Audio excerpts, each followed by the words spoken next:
In Business Central, you've got the capacity to set demand in a few different ways. One of the purposes of creating demand is to actually use the blanket sales order function.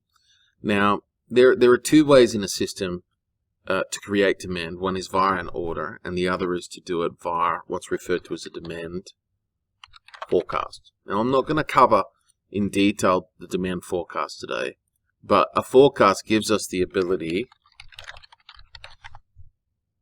to decide based off our inventory what demand is going to be coming in over a period of time, split down into days, weeks, months. And if you don't have agreements yet, you might have a customer that has made an agreement over a 12-month period for deliverables to be made monthly of a certain product. This will make sure that your planner continues to drive demand for that particular product or service. So the other way to do it is via an order. Now, if you've got a big blanket order, and the blanket order is going to cover a long period of time, we can actually go create a blanket order, and from here, let's just go in and create one. And for all intent and purpose, it looks very similar to a sales order.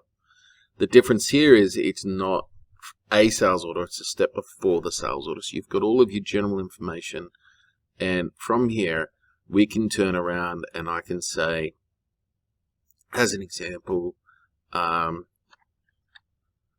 just going to create a heap of these lines. Alright, and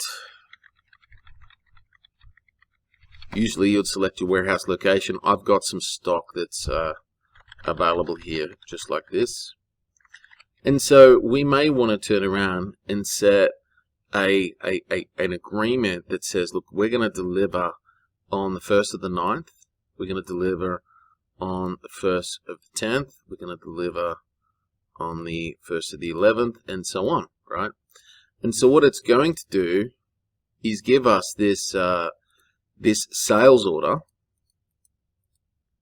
January, look at this go, February,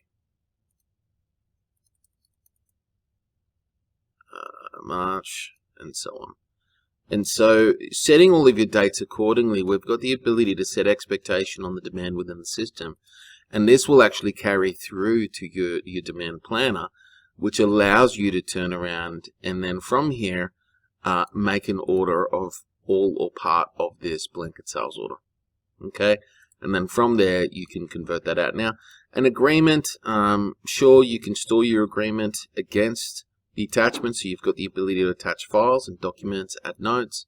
But principally speaking, if this is agreement for a long period of time, from a procurement perspective, this helps you ensure that you're going to be able to deliver, because your planner will always be up to date with the correct quantities that you're needing in your organization for that time.